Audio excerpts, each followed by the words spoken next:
देवाची पायी घी मना गुणी, नको धावू ओढी इंद्रियांसी। सर्व सुख तेथे होती एक वेळी, न सरती काळे कल्पांती। जाणे येणे खुंटे धावो येर झार, न लगे डोंगर उसंतावे। सर्व सुख तेथे होती एक वेळे, न सरती काळे कल्पांती। सांगणे ते तुझ इतुकेची आता, सांगणे ते तुझ इतुलेची आता। मानी धन कांता विषतुल्यम, सर्व सुख तेथे होती एक वेळे, न सरती काळे कल्पांती। तुका म्हणे तुझे हाती उपकार, तुका म्हणे तुझे हाती उपकार। उतरो हा पार भव सिंधू, सर्व सुख तेथे होती एक वेळे, न सरती काळे कल्पांती।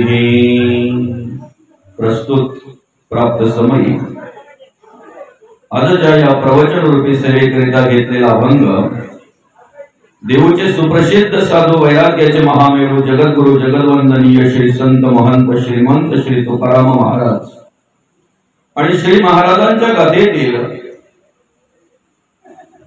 तुम्ही आम्ही या नरद्यामध्ये आल्यानंतर सर्व काही कार्य करत असताना आपल्याला जी भगवंताने दिलेली इंद्रिय आहेत त्या इंद्रियांचा विचार करून ज्याप्रमाणे ते इंद्रिय सांगतील त्याप्रमाणे वागत असतो, त्याला कारण भगवंताचं विस्मरण झालेलं असते, आपल्याला देवाचं विस्मरण झालेलं असते। आपल्या आयुष्याचं आपल्या जीवनाचं एक सूत्र आहे, एकदा काय माणसाला सत्याचं विस्मरण झालं की तो असत्य स्वीकारतो, बरं का? सत्याचं विस्मरण झालं की तो असत्य स्वीकारतो, म्हणजे खऱ्याची संगत ज्याला भेटली नाही तो खोटं करायला लागतो, खोट्याची संगत करायला लागतो, बरं का? तसंच भगवंताचं विस्मरण झाल्यामुळे नेमकं काय झालं, देवाला विसरल्यामुळे इंद्रियांचं ऐकायला लागला, इंद्रियांना जे आवडेल त्याप्रमाणे वागायला लागला, इंद्रिय सांगतील त्या पद्धतीने चालायला लागला। आणि म्हणून मग इंद्रियाधीन झालेल्या माणसाला जगद्गुरु तुकोबा या प्रस्तुत अभंगातून जाणीव करून देतात, ओळख करून देतात। काय म्हणतात तुकोबा? देवाची पायी घी मना बुडी। आपल्या जीवनाचं जर आपल्याला सार्थक करून घ्यायचंय, आपल्या आयुष्याचं जर आपल्याला सार्थक करून घ्यायचं आहे, आपल्याला सुखामध्ये समाधानामध्ये जर राहायचं आहे, तर त्यासाठी आपण काय करावं? देवाची पायी घे मना बुडी, नको धावू ओढी इंद्रियांची। इंद्रियांच्या ओढीने धावू नको दादा, कारण जर आपण देवाच्या पायी बुडी घेतली, अखंड जर देवाचं स्मरण केलं, भगवंताचं नामस्मरण केलं, तर त्याच्याने कशाची प्राप्ती होते याची ओळख करून देत असताना जगद्गुरु तुकोबा म्हणतात, सर्व सुख तेथे होती एक वेळे, न सरती काळे कल्पांती। सगळ्या प्रकारचं सुख आपल्याला त्या ठिकाणी प्राप्त होत आहे। बरं, मग ते कुठपर्यंत टिकणार? न सरे काळी कल्पांती। कल्पांती ही सरणार नाही, म्हणजे शाश्वत सुख ज्याला म्हणतात, निरंतर चिरकाल टिकणार सुख ज्याला म्हणतात, ते सुख आपल्याला तिथून प्राप्त होत आहे। अजून मग आम्ही जर देवाच्या चरणी अखंड नतमस्तक झालो, आम्ही जर अखंड देवाचं चरण अगदी अखंड जर देवाचं स्मरण केलं, नामस्मरण केलं, तर तुकोबा आम्हाला कशाची प्राप्ती होईल? मग जगद्गुरु तुकोबा म्हणतात, जाणे येणे खुंटे, पुनरपि जननम पुनरपि मरणम पुनरपि जननी जठरी शयनम। जन्म मृत्यूच्या रहाडगाड्यातून मनुष्य सुटला जातो। काय म्हणतात जगद्गुरु तुकोबा? जाणे येणे खुंटे धावो येर झार। अजून मग त्यासाठी न लगे डोंगर उसंतावे, त्यासाठी असा काही विशेष मोठा प्रयत्न करायला लागत नाही, देहाला कष्ट द्यायची गरज नाहीये, किंवा अधिक काही आपल्याला त्रास करून घ्यायची गरज नाहीये। फक्त जगद्गुरु तुकोबा काय म्हणतात? सांगणे ते तुझ इतुकेची आता, न लगे डोंगर उसंतावे। मोठं काही कष्ट करायची गरज नाही, मोठं काही त्रास करायची गरज नाही, त्रास करून घ्यायची गरज नाही। सांगणे ते तुझ इतुकेची आता. मग काय करायचंय? मानी धन कांता विष तुल्य. बरं का? जे असत्य आपण जवळ केलंय की नाही, ज्या असत्यावर विश्वास ठेवून ज्या असत्याविषयी जे नाशिवंत आहे, जे जाणार आहे, त्याच्याविषयी जे आपल्या अंतःकरणामध्ये ममत्व निर्माण झालेलं आहे ना, त्या ममत्वाच्या ठिकाणी उदासीनता निर्माण झाली पाहिजे. उदासीनता निर्माण झाली पाहिजे. मानी धनकांता विषतुल्य. कारण हे सगळं कोणाच्या हातात आहे? तुका म्हणे तुझे हाती उपकार, उतरो हा पार भवसिंधू. म्हणून तर माऊली म्हणतात, आपुली आपण करा सोडवन, संसार बंधन तोडावे. इथे जगद्गुरु तुकोबा काय म्हणतात? तुका म्हणे तुझे हाती उपकार. तू कोणी यायची काय वाट पाहतोय, कोणी सोडवायची काय वाट पाहतोय? जर माणसाला कोणीही बांधलेलं नाही आहे, माणसाला जर स्वतःने माणसाने जर बांधून घेतलेला आहे स्वतः, तर मग सोडवायची वाट कशाला कोणाची पाहायला पाहिजे? कारण आपण स्वतःहून जर आपण स्वतःला बांधून घेतलेला आहे, तर सगळ्या गाठी कोणाला माहिती आहेत?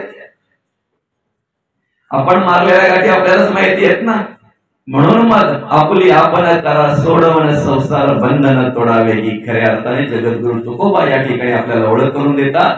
तुका म्हणे तुझे हाती उपकार, उतरो हा पार भवसिंधू. या भवसिंधामध्ये जर आपल्याला उतरायचं असेल, हा संसारूपी भवसिंधू जर आपल्याला तरुण जायचं असेल, तर त्यासाठी आपण प्रयत्न केले पाहिजे.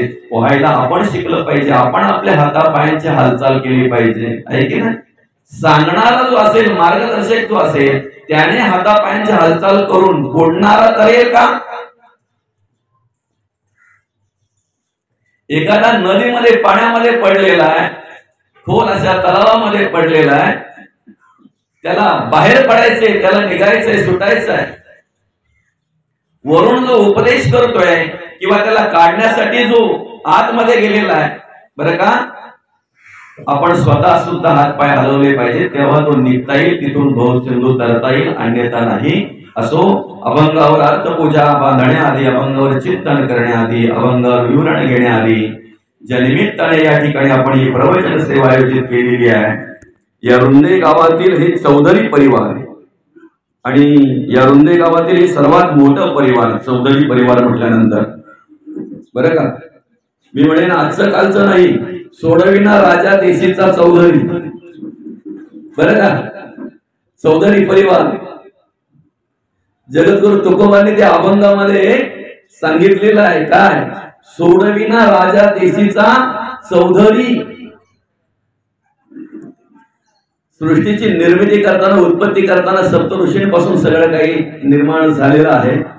त्याच्यामध्ये प्रत्येकाचं गणगोत्र वेगळं आहे. प्रत्येकाचं, आपण बोलतोय ना, गोत्राचा उल्लेख करा म्हणून ज्या वेळेला संकल्प करताना, आहे की नाही, कोणाचं वशिष्ठ गोत्र आहे, कोणाचं कश्यप गोत्र आहे, कोणाचं भारद्वाज गोत्र आहे, असेल त्या पद्धतीने.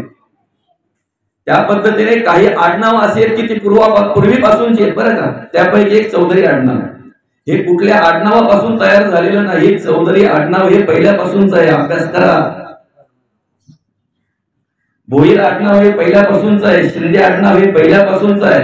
आमचं तारमाळे आडनाव पवारांपासून निर्माण झालंय. आपलं मूळ पवार आहे, म्हणून पवारांचं आणि आमचं लग्न जमत नाही बाबा.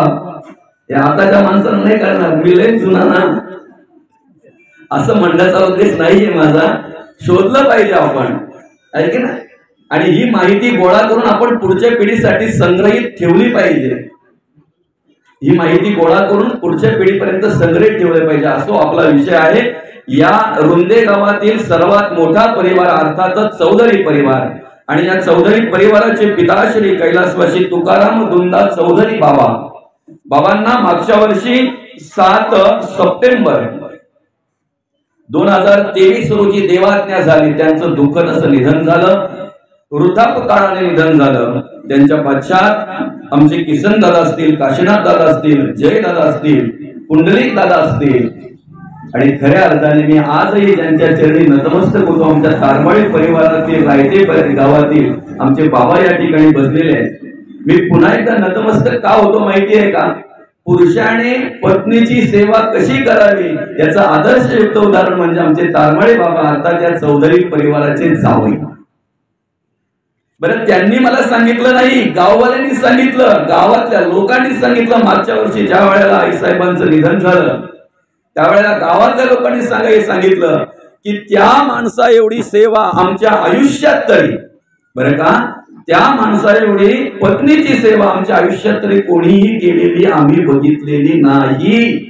असो, बाबांची एक मुलगी मंदाताई आईसाहेब मागच्या वर्षी त्यांचं देहांत झालं आणि अशा प्रकारे बाबांच्या पाश्चात किसनदादा असतील, काशीनाथ दादा असतील, जयदादा असतील, पुंडलिक दादा असतील, त्याचप्रमाणे बाबांचे नातवंड. आणि मी तर म्हणेन बाबांचं भाग्य एवढं थोर असेल की बाबांनी पतवंड सुद्धा मांडीवर खेळवले असतील. आमचे सचिन दादा असतील, त्यांचे भाऊ असतील, त्याचप्रमाणे इतर काशीनाथ दादांची मुलं असतील, जयदादांची मुलं असतील, असा मोठा परिवार हा. त्याचप्रमाणे बाबांचे भाऊ पुतणे, हा चौधरी परिवार खूप मोठा. आणि खऱ्या अर्थाने वयाच्या 86व्या वर्षी बाबांनी आपला निरोप घेतला. चालता बोलता मृत्यू झाला त्यांचा.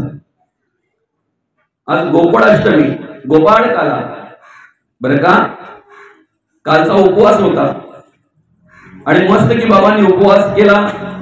घरातल्यांनी सांगितलं बाबा काहीतरी खा तुम्ही. म्हणे नाही, मी आज उपवास सोडणार नाही. आलं का लक्षात? ही माणसं जी आहेत ना, ती खरी धर्म कार्य करणारी माणसं होती, धर्माची जाणीव असणारी, धर्माचे संस्कार आणि धर्माची संस्कृती जपणारी माणसं होती. म्हणून अतिशय चांगल्या प्रकारे त्यांनी या कुटुंबामध्ये कार्य केलं, समाजामध्ये कार्य केलं. आणि चालता बोलता 86व्या वर्षी सुद्धा बाबांचा चालता बोलता मृत्यू झाला. त्यांच्या प्रथम पुण्यस्मरण दिनानिमित्त या ठिकाणी आपण ही प्रवचन सेवा आयोजित केलेली आहे, बरं का. कैलासवासी तुकाराम दुंदा चौधरी बाबांचं 7 सप्टेंबर 2023 रोजी दुःखद निधन झालं आणि त्यांच्या पुण्यस्मरण, प्रथम पुण्यस्मरण दिनानिमित्त या ठिकाणी ही प्रवचन सेवा आपण आयोजित केलेली आहे. खरं तर या चौधरी परिवाराचं मातृक्षेत्र 25 सप्टेंबर 1999 साली हरपलं गेलं. बघा, हा दोघांचा महिना एकच आहे. बाबा 7 सप्टेंबर रोजी आणि आई 25 सप्टेंबर रोजी. असो, जवळजवळ 24 ते 25 वर्षापूर्वी आईसाहेबांचं निधन झालं आणि त्यानंतर या मुलांना, या परिवाराला आईचीही आणि बापाचीही माया देण्याची जबाबदारी या वडिलांवर आली. आईचाही संस्कार आणि बापाचेही, वडिलांचेही संस्कार करण्याची जबाबदारी या वडिलांवर आली. आणि त्याच्यानंतर खरं तर ताईसाहेब आधी गेल्या वाटतंय, नंतर बाबा गेले, मुलगी गेली. अलग लक्षात, बाबांच्या डोळ्यासमोर एकुलती एक मुलगी आणि ती जाणं म्हणजे एक मोठी दुःखाचीच घटना, मोठं दुःखाचंच वातावरण ते. कदाचित त्याच विचारामध्ये किंवा अधिक विचार बाबांनी केला असेल, त्या दुःखामध्ये बाबा अधिक खचले असतील आणि चालता बोलता बाबांचा वय वर्ष 86व्या वर्षी मृत्यू झाला. अर्थात देहांत झाला. त्यांनी तुमचा आमचा निरोप घेतला. या ठिकाणी जाणीव करून देत असताना, आपल्याला ओळख करून देत असताना जगद्गुरु तुकोबा म्हणतात, देवाची पाळी घेई मना बुडी, नको धाव ओढी इंद्रियांची, सर्व सुख तेथे होती एक वेळे, नसरती काळे कल्पांती. जाणे येणे खुंटे धाव येर सार, न लगे डोंगर ओसंतावे, सांगणे ते तुझ हितुकीची आता मानी धन कांता विष तुल्ले. तुका म्हणे तुझे हाती उपकार, उतरो हा पार भव सिंधू, सर्व सुख तेथे होती एक वेळे, न सरती काळे कल्पांती. आम्ही या ठिकाणी कार्य करत असताना, आईच्या गर्भात असताना संकल्प केला. त्या ठिकाणी कशा कशा पद्धतीने आमची उत्पत्ती झालेली आहे, अनेक शास्त्रांमध्ये, अनेक पुराणांमध्ये त्याचं सगळं काही सांगितलेलं आहे, बरं का. मातेच्या शोणीत पित्याची रेत संपर्क झाला जननी गर्भात. 5 दिवसापर्यंत तो बुदबुदकार असतो. 7व्या दिवशी निर्मिती व्हायला सुरुवात होते. 2 महिन्यापर्यंत पाठीचा भाग, पायांचा भाग, हातांचा भाग, काही एक आकार फक्त तयार होतो. 3 महिन्यांपर्यंत काही इंद्रिय येतात. अशा प्रकारे 4, 5, 6 आणि 7 महिन्यामध्ये पूर्ण आकारास येतो, पूर्ण त्या ठिकाणी देह तयार होतो. ते अर्भक पूर्णपणे तयार असतंय. त्याच्यानंतर मात्र काय होत आहे, त्याला अन्नाची गरज लागते. आईने खाल्लेलं अन्न त्यापैकी काही नाभीद्वारे भगवंत त्याला पोहोचवत असतो. बरं का, आईने घेतलेला श्वास त्यापैकी काही श्वास भगवंत नाभीच्या द्वारे त्या बाळाला पोहोचवत असतो. अशा प्रकारे जेव्हा सगळ्या प्रकारची इंद्रिय निर्माण होतात, सगळा देह व्यवस्थितरित्या तयार होतो, त्यावेळेला ती परिस्थिती पाहून, त्या गर्भवासातील दुःख पाहून स्वतः ते बाळ देवाला विनंती करत असतंय. त्या ठिकाणी ते पूर्वजन्मीचे काही गोष्टी आठवत असतंय. 83,99,999 योनीतून मी या ठिकाणी आलेलो आहे. 84 लक्ष योनी. काहीतरी त्या ठिकाणी माझ्याकडून पुण्यकर्म घडली, काहीतरी चांगली कर्म घडली, आणि म्हणून पाप पुण्य समकृत झाल्यानंतर 50-50 झाल्यानंतर बघणार देह मिळालेला आहे. आणि म्हणून त्या ठिकाणी तो अर्भक, त्या ठिकाणी ते बाळ काय करताय, देवाला विनंती करताय, देवा या 83,99,999 योनींमध्ये कार्य करत असताना मी तुला विसरलो, तुझं स्मरण केलं नाही. माझा अधिकार आज आहे, मनुष्य देह मिळाल्यानंतर तुझं स्तवन करायचा, तुझं नामस्मरण करायचा अधिकार आहे. मला उभ्या करण्याचं निर्माण करतोयस देवा तू, मला विशेष बुद्धी देतोयस देवा तू, मला जगण्याचं स्वतंत्र देतोयस देवा तू. देवा मला 4ही प्रकारच्या वाचा देतोयस, परा, पश्चंती, मध्यम आणि वैखरी. आम्ही बोलू शकतो, आम्ही एकमेकांशी संवाद करू शकतो, आम्ही एकमेकांशी बोलू शकतो. वैखरी आम्हाला दिलेली आहे. आम्हाला काही हवं लागलं असेल तर आम्ही मागून घेऊ शकतो, वैखरी आम्हाला दिलेली आहे. आणि मग त्या ठिकाणी त्या गर्भवासाचं दुःख ज्या वेळेला त्याला झालं, 9ही द्वार ज्या वेळेला बुजली गेली, त्यावेळेला मात्र देवाकडे प्रार्थना करायला लागला, देवा परत गर्भवास येणार नाही, परत गर्भवासामध्ये यावं लागेल असं कुठल्याही प्रकारचं कृत्य मी करणार नाही. हा गर्भवास सुटेल, जन्म मृत्यूच्या राहाडगड्यातून सुटेल. अशा प्रकारे भगवंत मी तुझं स्तवन करेन, मी तुला भजेन, मी तुझं नामस्मरण करेन, देव देश आणि धर्माचं कार्य भगवंत मी करेन. आणि म्हणून त्या ठिकाणी त्यांनी काय केलं, ती देवाला विनंती केली. बरं का, आणि मग ती प्रार्थना भगवंताला केल्यानंतर भगवंताने त्याला सोडवलं. पण नेमकं झालं काय माहितीये का, हे वातावरण आहे ना, मोहाच्या वाऱ्याचा, हवेचा त्याला स्पर्श झाला. बरं का, अंधश्रद्धेचा स्पर्श झाला, अज्ञानाचा स्पर्श झाला. ज्या ठिकाणी जन्म झाला ती अवस्था बघा माणसाची कशी आहे. मध्येच बोट त्याला त्याच्या जिभेला लावल्याबरोबर लोभ आला. लोभ त्या दिवसापासून जो लोभ आला ना, तो मरेपर्यंत सुटत नाही, मरेपर्यंत सुटत नाही. परात वाजवली पण परा आत, हे त्याला कळलंच नाही. मी आतमध्ये बघायला पाहिजे, मी स्वतःला शोधलं पाहिजे, मी स्वतःचा विचार करायला पाहिजे, हे त्याने कधी विचारच केला नाही. तिथून तो सगळा दुसऱ्यांचाच विचार करायला लागला, स्वतःचा विचार कमी. बघा ना, आज माणसाचं जगणं वागणं जर आपण बघितलं ना, तर स्वतःचा विचार कमी करतोय. तो मी कसं जगलं पाहिजे, मी कसं वागलं पाहिजे याचा विचार कमी करतोय मनुष्य. त्याने कसं राहिलं पाहिजे, माझं काय चुकतंय हे कधीच मान्य करत नाही. माझं काय चुकतंय हे कधीच तो शोधत नाही. शोधतोय, पाहतोय त्याचं काय चुकतंय, समोरच्याचं काय चुकतंय, घरातल्यांचं काय चुकतंय, नातेवाईकांचं काय चुकतंय. बरं का, आणि नको त्या गोष्टींचा टेन्शन यायला लागला. माणसाने विचार करावा, पण कुठला विचार करावा, नाशिवंत देह जाणार सकळ, आयुष्य खातो काळ सावधान.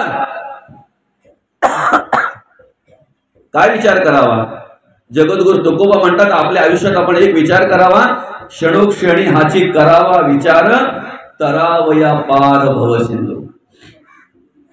आम्हाला हा भवसिंधू पार करायचा आहे, तरुण जायचं आहे, त्यासाठी आम्ही काय करायला पाहिजे हा विचार करायला पाहिजे. बरं का, माणूस कसला विचार करतोय, सकाळी सकाळी त्या बाईला टेन्शन आला, एकदम विचारग्रस्त दिसली ती. बरं का बाबा, त्याने बघितलं 8 वाजले, 8:30 वाजले, 9 वाजले, काय धुसफुसच चालू यायची, काय व्यवस्थित बोलत नाही, चालत नाही, काय नाही. 12 वाजले दुपारचे. आता याला करमतच नाही म्हणून विचारलं शेवटी, अगं झालं काय, का टेन्शन मध्ये आहे तू, का विचारग्रस्त झालेली आहेस तू, कसला विचार करतेस. आज माझा वाढदिवस आहे ना म्हणे. हो, मग तुला विश केलं ना मी, तुला शुभेच्छा दिल्या ना, मुलांनी सुद्धा तुला शुभेच्छा दिल्या, मी सुद्धा शुभेच्छा दिल्या. संध्याकाळी केक आणून कापून आपण करू आपण सेलिब्रेट वाढदिवस. नाही, मला माहिती आहे तुम्ही हे सगळं करणार आहात, मग तुला टेन्शन कसलं आहे. माझ्या मोठ्या बहिणीचा वाढदिवस असल्यानंतर मी रात्रीचे 12 वाजता स्टेटस ठेवते. आज सकाळपासून मी स्टेटस चेक करते, आतापर्यंत तिने माझा स्टेटस का ठेवला नाही. कसला टेन्शन घेतो माणूस. यांच्या काळामध्ये तो टेन्शन होता का बाबा, तुम्हाला होता का टेन्शन, या गोष्टींचा टेन्शन होता, कधी विचार केला का तुम्ही या गोष्टींचा. म्हणून ती माणसं सुखी आहेत, म्हणून ती माणसं समाधानी आहेत. अलग लक्षात. आम्ही फिरायला जरी जायचं म्हटलं ना, तरी तिकडे फिरायला गेल्यानंतर आम्ही काय उद्योग करतोय माहितीये. तू विचार करतो, 1 दिवस झालं, 2 दिवस झालं, आजचा 3रा दिवस आपला परतीचा प्रवास आहे, तरी तुझ्या चेहऱ्यावर काय टवटवी नाही, तेच नाही. फिरायला आलो आपण, आनंद घे ना, आनंदात राहा ना. इकडे आल्याचा तू आनंद काहीतरी मोज मजा कर. मी आल्यापासून पाहतोय, आल्या दिवसापासून पाहतोय, तुझ्या चेहऱ्यावर अजिबात म्हणे असा उत्साह दिसत नाही फिरायला आल्याचा. तू सांगितलं म्हणून आलो ना आपण. मला यायची इच्छा पण नव्हती, पण तू किती दिवसापासून मागे लागली होती माझ्या, फिरायला चला, फिरायला चला, आपण पण कुठेतरी फिरायला चला. तू सांगितलं म्हणून आले ना, मग आता तू का उत्साहित नाही, तू का आनंदी नाही. तेव्हा ती सांगते, मी तुम्हाला फिरायला यायला का सांगितलं. माझी मैत्रीण फिरायला गेली होती, तिचे रोज मी स्टेटस पाहायचो, वेगवेगळ्या प्रकारची ती काय करायची, फोटो ठेवायची. मी पण ठरवलं होतं, मी पण फिरायला जाईन, मी पण असेच फोटो ठेवीन. पण 3 दिवस बघते, मी स्टेटस पाहते, 3 स्टेटस माझे बघितलेच नाहीत. मी ठेवलेले जी काही चित्र आहेत, मी ठेवलेले जे काही फोटो आहेत, आता 3 दिवस ती कुठेतरी असेल व्यस्त. बरं का, तिने हिचे फोटो बघितले नाहीत म्हणून हिचा सगळा खर्च फुकट गेला. बघा कसला विचार करतो मनुष्य, विचार कसला करतो. या गोष्टी अशा आहेत, खऱ्या अर्थाने याला स्पर्शही करू नये माणसाने. बरं का, याला माणसाने स्पर्शही करू नये, म्हणजे त्यांचा विचारच करू नये. स्पर्श म्हणजे काय, विचारच करू नये त्या गोष्टींचा माणसाने. नको त्या गोष्टी आम्हाला सतवतायत, नको त्या गोष्टी सतवतायत.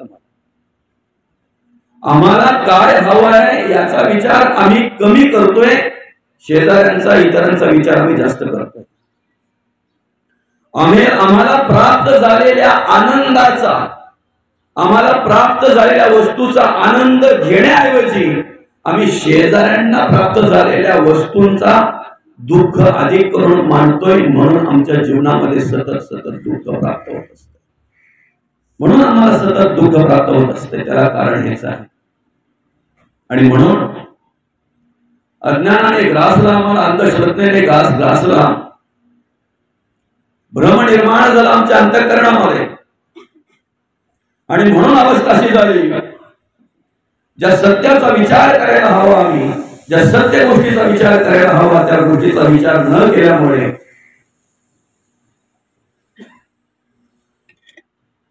अधिक इंद्रियांचा विचार करायला लागलो. आमच्या मनाला काय आवडतंय, बरं का, आमच्या मनाला मनोरंजन आवडतंय, त्याला चांगलं आवडत नाही. आम्ही प्रवचन कीर्तनाकडे सुद्धा मनोरंजन म्हणून पाहतोय. बाकीच्या गोष्टी आम्ही नुसता मोबाईल घेतला आणि एखाद्याचा स्टेटस पाहायला घेतला ना, तर अर्धा तास आमचा कसा जातो आम्हाला कळत नाही. नुसता मोबाईल आम्ही ऑन केला आणि एखादं पिक्चर किंवा एखादं जर आम्हाला सिरियल जर पाहायला मिळाली, तर त्या ठिकाणी एखाद तास आमचा कसा जातो पत्ता लागत नाही. शेजारी जर एखाद्या वेळी आमच्या जोडीला बसायला आला, तर गावाचा सर्वे करता करता कसा 1-2 तास जातो तर पत्ता लागत नाही. ह्या वेळेचा विचार आम्ही कधीच करत नाही. पण प्रवचनाचा विचार आम्ही पहिला करतो. प्रवचन किती वाजेपर्यंत संपलं पाहिजे, कीर्तन किती वाजेपर्यंत संपलं पाहिजे, बरं का. जे आमच्या आयुष्यामध्ये अखंड आणि अखंड असावं, कधीही त्याचा खंड पडू नये, जे खऱ्या अर्थाने आम्हाला सार्थकी लावणार आहे आमच्या आयुष्यामध्ये, आमचं कर्तव्य म्हणून ते करायचं आहे, ते आम्ही करत नाही. आणि न केल्यामुळे नेमकं होतंय काय? डोळ्याला जे आवडतंय ते करतो, कानाला जे आवडतंय ते करतो, तोंडाला जे आवडतंय ते बोलतो, पायांची आवड असेल तिकडे जातो, हातांची आवड असेल ते कार्य आम्ही करत असतो. आमची त्वचा सुद्धा आवडणारा स्पर्श घेत असते, आमची त्वचा सुद्धा तिला आवडणारा स्पर्श घेत असते. आणि म्हणून इंद्रियांच्या अधीन झाल्यानंतर मनुष्य नको त्या प्रकारची कर्म जेव्हा करतोय ना, त्याच्या कर्माकडे बघितल्यानंतर जगद्गुरु तुकोबा म्हणतात, देवाची पायी घेऊ घेई म्हणा बुडी, नको धाव उडी इंद्रियांचे. रणांगणामध्ये ज्या वेळेला युद्धाची वेळ आली, युद्धासाठी तयार राहायचं, युद्धासाठी सज्ज व्हायचं, अशी वेळ ज्या वेळेला आली त्या वेळेला अर्जुनाने सांगितलं, भगवंता माझा रथ जरा मध्यावर घ्या. भगवंताला माहितीये मध्यावर रथ घेतल्यानंतर काय होणार आहे, पण अर्जुन काही केलं ऐकत नाही म्हणून रथ मध्यावर घेतला. आणि मग बघितलं सगळे माझे आहेत. मोह निर्माण झाला, माया निर्माण झाली, हातातलं शस्त्र गळून पडलं. आणि शस्त्र गळून पडल्यानंतर मग उलट अर्थी अर्जुन भगवंताला प्रश्न विचारायला लागला, हे असं मी कसं काय करू, मग असं केलं तर तसं होईल, तसं केलं तर असं होईल. त्याच्या प्रश्नाचं निरसन करता करता भगवंताने अनेक उत्तरे दिली, अनेक प्रकारे त्याला मार्गदर्शन केलं. त्याला केलेलं मार्गदर्शन म्हणजेच गीता. बरं का? अर्जुनाला केलेलं मार्गदर्शन म्हणजेच गीता. अर्थात अर्जुनाला म्हणजे आपल्याला. अर्जुन निमित्त होता बाबा, काय अर्जुन निमित्त होता, मार्गदर्शन आपल्याला करायचं होतं सर्वांसाठी. आणि मग त्या ठिकाणी अर्जुन काय म्हणतोय माहितीये का, भगवंत माझी इंद्रियच गळून पडलेली आहे, माझी इंद्रिय स्वीकारत नाहीये, म्हणजे माझे हात सांगत नाहीत की तू आता धनुष्यबाण हातात घे. बरं का? माझे डोळे सांगत नाहीयेत की आता या ठिकाणी तू युद्धाला तयार हो. माझं सगळं शरीर काय झालेलं आहे, सगळी इंद्रिय माझी गळून पडलेली आहे. त्यावेळेला भगवंत म्हणतात, अर्जुना इंद्रिय जे जे म्हणती ते त्याची जे पुरुष करते ते तरलेची न तरती विषय सिंधू. आपला विषय काय बघा, इथे जगद्गुरु तुकोबा काय म्हणतात, नको धावू ओढी इंद्रियांची. तिकडे भगवंताने काय मार्गदर्शन केलेलं आहे, अर्जुना इंद्रिय जे जे म्हणती ते त्याची पुरुष करते ते तरलेची न तरती विषय सिंधू. मग सांगा, डोळ्यांचं ऐकून आपल्याला चालेल, कानाचं ऐकून आपल्याला चालेल? कानाला देवाचं कमी आवडतंय, ते ऐकताना माणसाला कंटाळा येतो, आळस येतो, निद्रा येते. डोळे इथे थकले जातात, इंद्रिय इथे थकले जातात, पाय दुखतात माणसाचे. कधी प्रवचन श्रवण करताना 4-4 दिवस पत्ता खेळताना माणूस एका जागेवर, गणपती बसल्यापासून, आपल्या भाषेत सांगायचं म्हणजे बसल्यापासून, गणपती कधी बसत नाही आणि उठत नाही बरं का, पण आमच्या भाषेत बसल्यापासून 4-4, 5-5 दिवस माणूस एका जागेवरून उठत नाही. भूक लागली तिथे मागून घेतो काही बिस्किट वगैरे, काही मलमूत्र विसर्जन करायचं असेल बाजूला जाऊन करतोय, इकडे पत्ते वाटून होईपर्यंत तो लगेच येतोय, बसतोय. कधी कंटाळा आलाय? आम्ही कीर्तन प्रवचनाच्या मध्ये जागण्याच्या वेळीही झोपतो, तिकडे झोपण्याच्या वेळी माणूस एवढा जागा असतो की डोळे सुद्धा जरा किती जरी थकला काही झालं तरी डोळे लोळू देत नाही. तो काय आवड आहे माणसाला. इंद्रिय जे जे म्हणते ते त्याची पुरुष करते ते तरलेची न करते विषय सिंधू भव सिंधू. हा भवसिंधू जर आम्हाला तरायचा आहे, हा विषयी सिंधू जर आम्हाला तरायचा आहे, तर काम, क्रोध, लोभ, मद, मत्सर, दंभ, संशय, चिंता, असूया, अदोया, भावना, कल्पना, इष्णा, वासना, आशा, ममता, तृष्णा या सगळ्या बाजूला केल्या पाहिजेत. आम्ही इंद्रियांचं नाही ऐकलं पाहिजे, आम्ही मनाचं नाही ऐकलं पाहिजे. बघ, आमचा उद्धार जर आम्हाला करून घ्यायचा आहे ना, तर आम्ही देवाचं ऐकलं पाहिजे, देवाच्या पायी गुढी घेतली पाहिजे.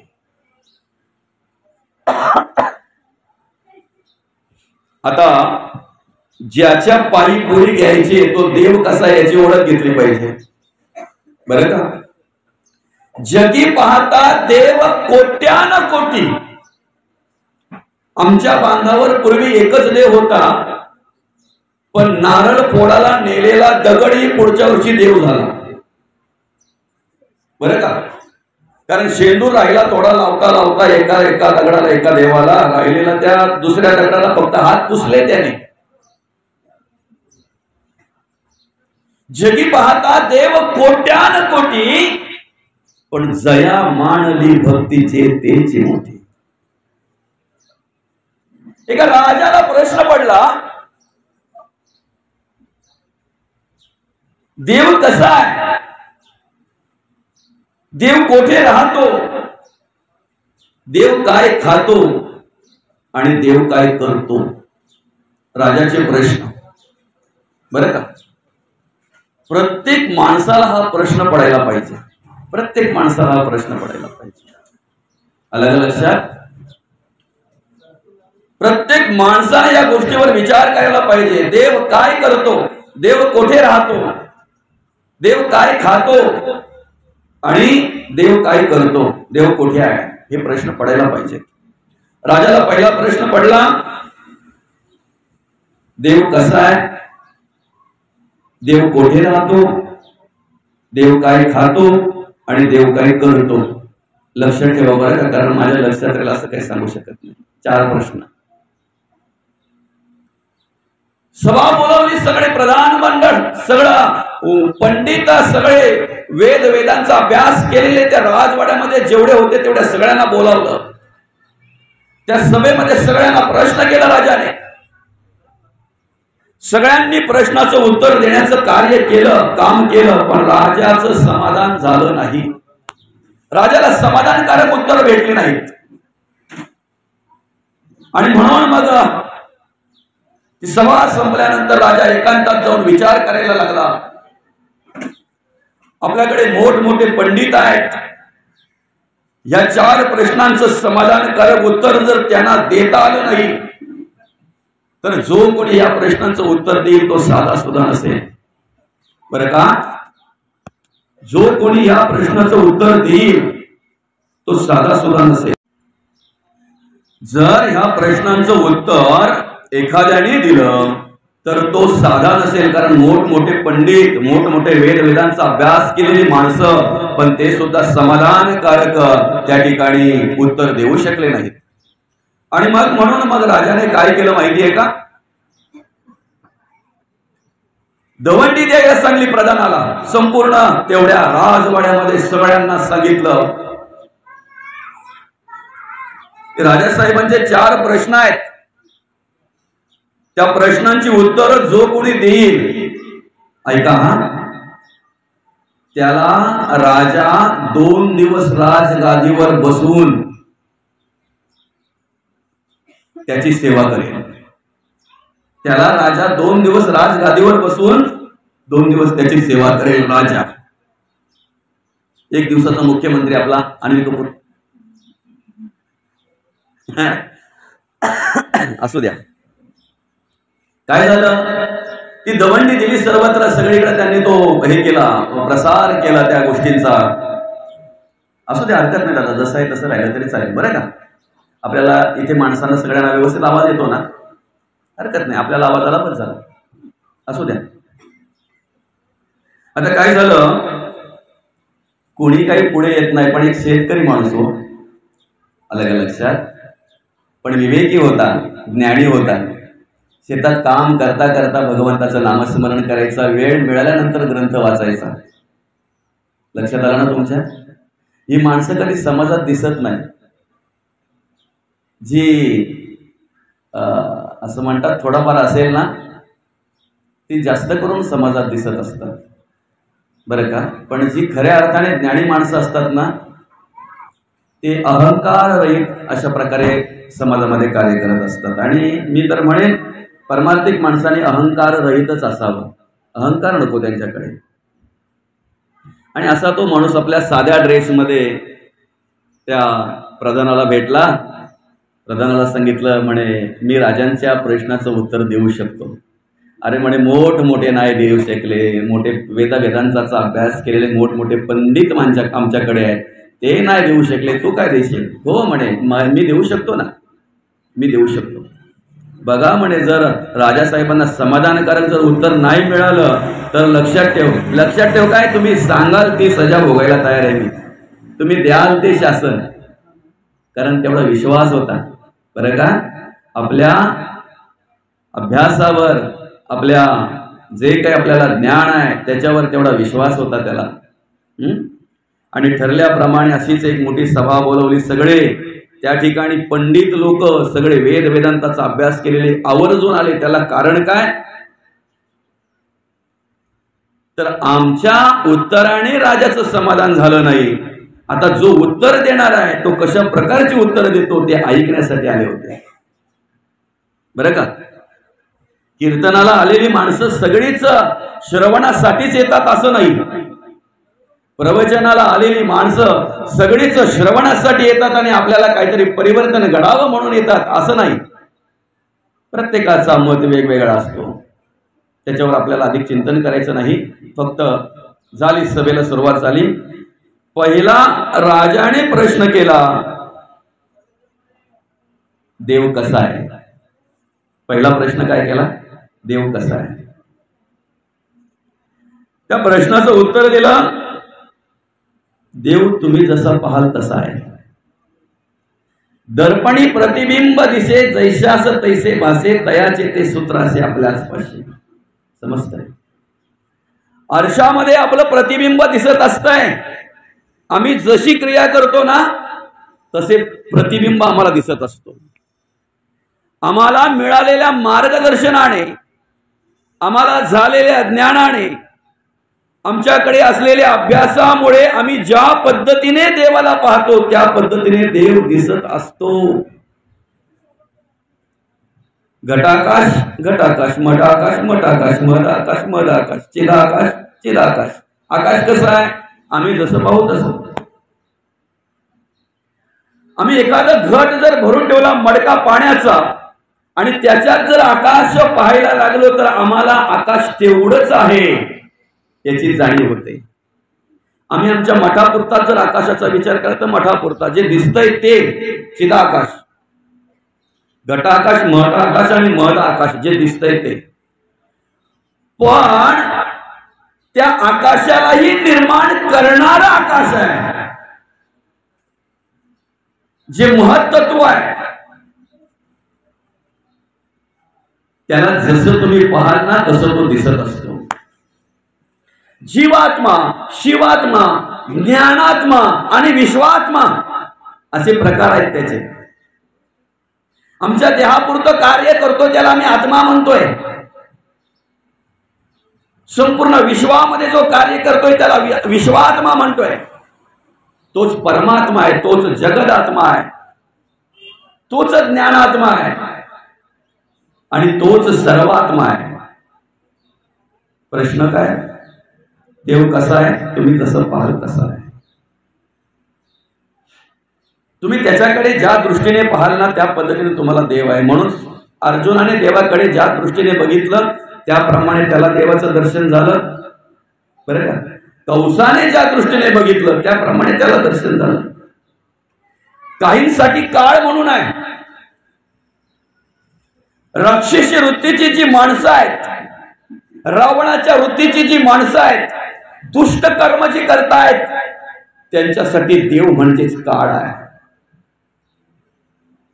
पण त्या देवाचं नामस्मरण जे करतायत, त्या देवाचा धावा जे करतायत, धर्म आचरणाने जे वागतायत, नीतीने जगतायत, धर्माचं कार्य करतायत, त्यांच्यासाठी देव श्रीराम प्रभू म्हणून कार्य करतायत, श्रीकृष्ण म्हणून कार्य करतायत, दत्त गुरु म्हणून कार्य करतायत. अनेक रूपाने त्यांच्यासाठी त्यांना यावं लागतंय. समाधान वाटलं राजाला समाधान वाटलं. दुसरा प्रश्न विचारला, देव कोठे राहतो? नभासारिके रूप या राघवाचे, मनी चिंतिता मूळ तुटे भवाचे.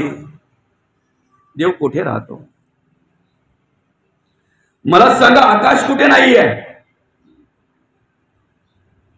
आकाश कुठे नाहीये? एखाद्या टेकडीला टेकल्यासारखं वाटतंय, त्याला क्षितिज म्हणतात, पण त्या टेकडीवर ज्या वेळेला आम्ही जातोय ना, त्यावेळेला दुसऱ्या टेकडीवर टेकल्यासारखं वाटतंय. आकाश म्हणून तो परब्रह्म कार्य करतोय, तेज म्हणून तेच परब्रह्म कार्य करतोय, म्हणून सूर्य नारायण म्हणून आम्ही त्याला नमस्कार करतोय, अग्नी देव म्हणून त्याची पूजा करतोय, आकाशाला सुद्धा देव म्हणून आम्ही नमस्कार करतोय. वायू देव आहे, जल देव आहे, सर्वत्र भरलेला आहे तो. जली स्थळी काष्टी पाषाणी सबाई अभ्यंतरी भरून उरलेला आहे. कसा आहे? निर्गुण आहे, निराकार आहे, निसंग आहे, आरोप आहे, निर्लेप आहे, निराधार आहे, निर्विकल्प आहे. कसा आहे? गीतेमध्ये देवाने स्वतः त्याची ओळख करून दिलेली आहे, मी कसा आहे. नैनम शदंती शस्त्राणी नैनम दहती पावका न चैनम क्लेदेंती कोण शोषेती मरुतः.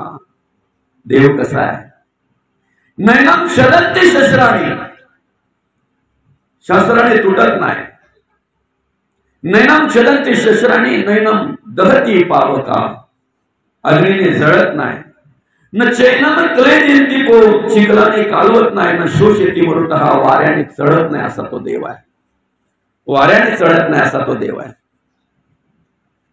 आणि म्हणून मग सांगितलं, देव कोठे राहतो. आता मध्ये एक गोष्ट छोटीशी टाकतोय बरं का. एका साधूने, मठाधिपतीने समोरच असलेला दुसऱ्या मठाधिपतीकडे आपल्या शिष्याला पाठवलं. तिकडची ती गर्दी बघितली, तिकडचं तो प्रेम जिव्हाळा बघितला, तो भक्तिमय वातावरण बघितलं, आणि मग याने विचार केला की तो महाराज मोठा आहे असं म्हणतात बरं का. मग त्याने त्याच्या शिष्याला पाठवलं आणि सांगितलं, दादा ही वाटी घे, आणि वाटी घेऊन त्या महाराजाकडे जा आणि त्याला सांग, माझ्या महाराजांनी वाटीवर ब्रह्म सांगितलंय. हा शिष्य ज्या वेळेला त्या महाराजाकडे गेला आणि त्याला सांगितलं, महाराज आमच्या महाराजांनी वाटीवर ब्रह्म सांगितलंय.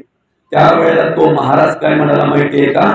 तुझ्या महाराजाला सांग ही वाटी पहिले खाली करून दे. प्रश्न काय? देव कोठे आहे? काय सांगितलं त्या महाराजांनी? तुझ्या महाराजाला पहिले सांग ही वाटी खाली करून दे. अरे आकाश म्हणून देव कार्य करतोय, आप म्हणून देव कार्य करतोय, तेज म्हणून देव कार्य करतोय, पृथ्वी म्हणून देव कार्य करतोय, मग वायू म्हणून देव कार्य करतोय ना. जर वायू त्याच्यामध्ये भरलेला आहे तर ब्रह्म त्या वाटीमध्ये अगोदरच भरलेले. तू काय ब्रह्म मागायला आलेला आहेस? सर्वत्र देव आहे, देवाचं एकच रूप आहे, फक्त तुमच्या पाहण्याचा दृष्टिकोन वेगळा आहे बरं का. ज्ञान कर्म संन्यास योग सांगायची वेळ जेव्हा आली त्यावेळेला भगवंत म्हणतात, अर्जुना हा योग मी कोणाला सांगितलेला नाही बरं का. पूर्वी सूर्याला सांगितलेला, सूर्याने मनुला सांगितलेला आणि मनुने इक्षुकाला सांगितलेला, तोच योग तू माझा परम भक्त आहेस म्हणून मी तुला सांगतो. झालं ना. अर्जुनाने ऐकलं, पण अर्जुनाकडे संदेह आला. देवा तुमची जन्मतारीख मला माहिती आहे, माझी जन्मतारीख तुम्हाला माहिती आहे. सूर्याचा जन्म कधीचा आहे? मनुचा जन्म कधीचा आहे? काय बोलता? हा बरोबर. तुमची जन्मतारीख मला माहिती आहे, माझी जन्मतारीख तुम्हाला माहिती आहे. आपण आताचे सूर्य कधीचा, मनु कधीचा, इक्षु कधीचा काहीतरी मला पटेल असं सांगा, माझ्याकडे भ्रम निर्माण होईल असं सांगू नका. आणि मग त्या ठिकाणी भगवान म्हणतात श्रीकृष्ण, यदा यदा धर्मस्य ग्लानिर्भवति भारत अभ्युत्थान धर्मस्य तदात्मनं सृजाम्यहं परित्राणाय साधूनां विनाशाय च दुष्कृतः धर्म संस्थापनार्थाय संभवामि युगे युगे. अरे अर्जुना, ज्या ज्या वेळेला धर्मावर ग्लानी येते, पहिले धर्म काय ते बघा. डोळ्यातून आई बहिणीला पाहणं याला धर्म म्हणतात. दुसऱ्याच्या धनाची अपेक्षा न करणं याला धर्म म्हणतात. कुठल्याही प्रकारची आपल्याकडून हिंसा होणार नाही याची काळजी घेणं याला धर्म म्हणतात. आणि सर्वांशी प्रेमाने, प्रेमभावाने, मायेने सर्वांकडे सारखं पाहणं याला धर्म म्हणतात. आम्ही धर्माची व्याख्या वेगळी केलेली आहे, म्हणून आम्ही विभागलो गेलो. विभागलो गेलो त्याला कारण हेच आहे. ज्या वेळेला दुष्ट प्रवृत्ती माजली जाते, रावणासारखी माणसं, कंसासारखी माणसं ज्या वेळेला या समाजामध्ये कार्य करत असतात, मी म्हणेन या कलियुगामध्ये 3-3.5 वर्षाच्या मुलीकडे जर एखादा नराधम वाईट दृष्टीने पाहत असेल, तिचं जर शोषण करत असेल, तर जबाबदारीने म्हणतोय रावण परवडला. कारण रावणाने आमच्या सीतामाईला नेऊन फक्त ठेवली होती अशोकवनामध्ये. पण एवढ्या दरिद्री विचाराची माणसं आज आम्हाला या कलियुगामध्ये पाहायला मिळतात. 3.5-4 वर्षाच्या मुलीकडे सुद्धा वाईट नजरेने पाहायला त्यांना लाज वाटत नाही. अधर्म कशाला म्हणतात? अनिती कशाला म्हणतात? आम्ही आमच्या प्रवचनातून जबाबदारीने सांगतोय, कंस परवडला कारण तो जन्माला आलेली मुलं मारत होता.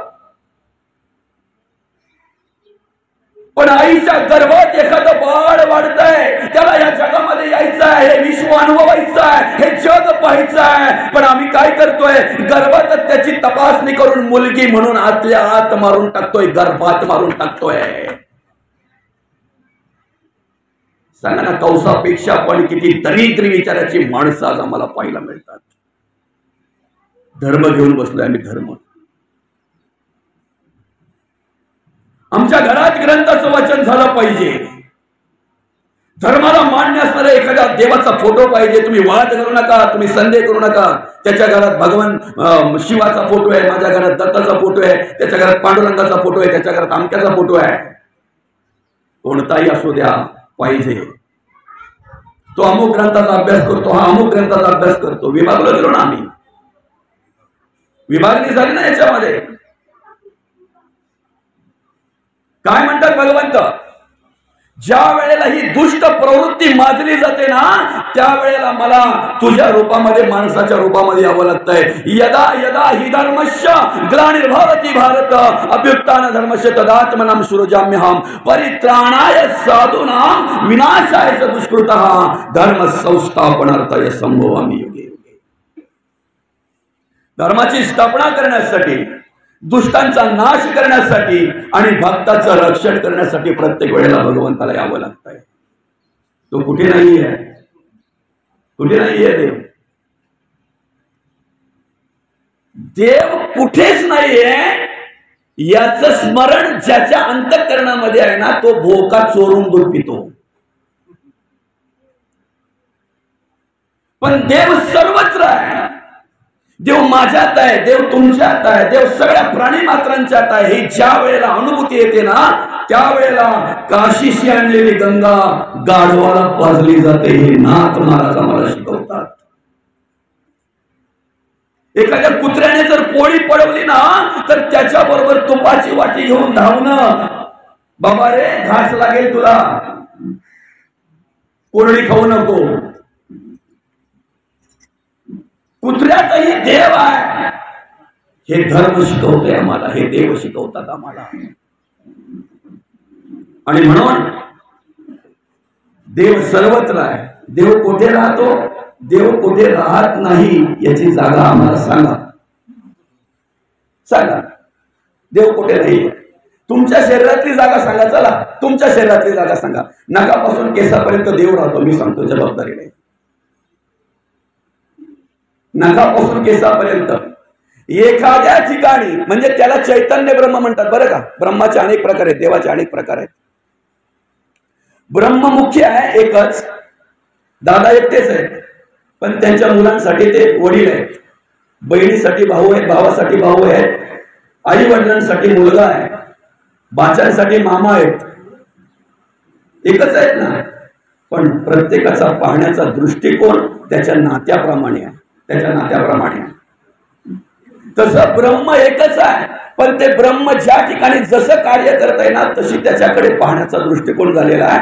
आमच्या शरीरामध्ये जे ब्रह्म प्रत्येक इंद्रियाला चेतना देत आहे त्याला चैतन्य ब्रह्म म्हणतात. साक्ष म्हणून कार्य करत आहे त्याला साक्षी ब्रह्म म्हणतात, बरं का. अंतरात्मा म्हणून कार्य करते त्याला निर्गुण ब्रह्म म्हणतात. अशा प्रकारे ते ब्रह्म आमच्या अंतःकरणामध्ये कार्य करत असते. ठीक आहे. आता ह्या गोष्टीवर बोलायला झालं तर 12 यालाच वाजतील, 12:15 होतील, बरं का. आपण पुढे जाऊया.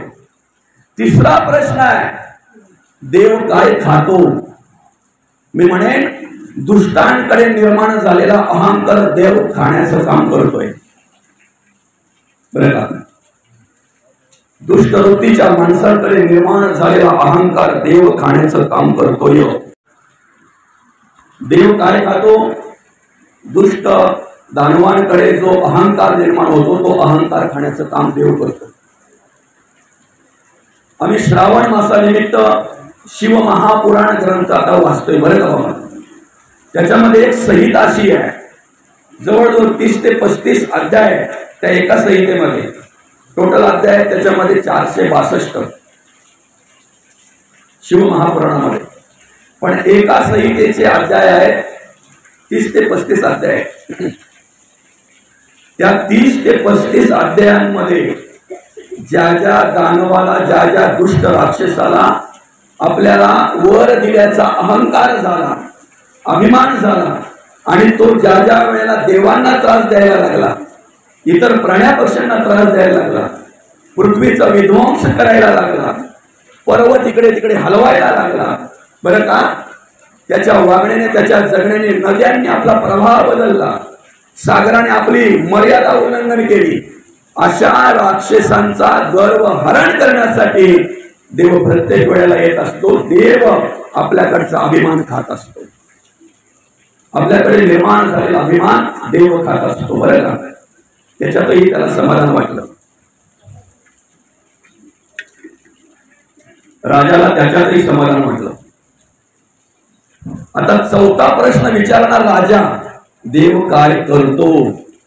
तो प्रश्न विचाराच्या आधी त्या शेतकऱ्याने, त्या माणसाने राजाला नमस्कार केला आणि काय म्हणाला माहितीये? राजासाहेब, तुम्ही 3 प्रश्न मला विचारले, तुम्हाला 3ही प्रश्नांचं समाधानकारक उत्तर मिळालं? राजा म्हणतो, हो समाधानकारक काय, अतिशय समाधानकारक उत्तर मिळालं. मग बघा, माझ्यावर तुमचा विश्वास आहे? म्हणे आहे ना. अरे कुठलाही पंडित एकही प्रश्नाचं समाधानकारक उत्तर देऊ शकला नाही, तुम्ही माझ्या 3ही प्रश्नांचे आतापर्यंत समाधानकारक उत्तर दिलंय, म्हणजे तुझ्यावर माझा विश्वास आहे. पण म्हणे तुमच्यावर माझा विश्वास नाही ना, कारण मागच्या वेळेला बोललं होतं का मागचे 2.5 वर्ष तुला घेईन.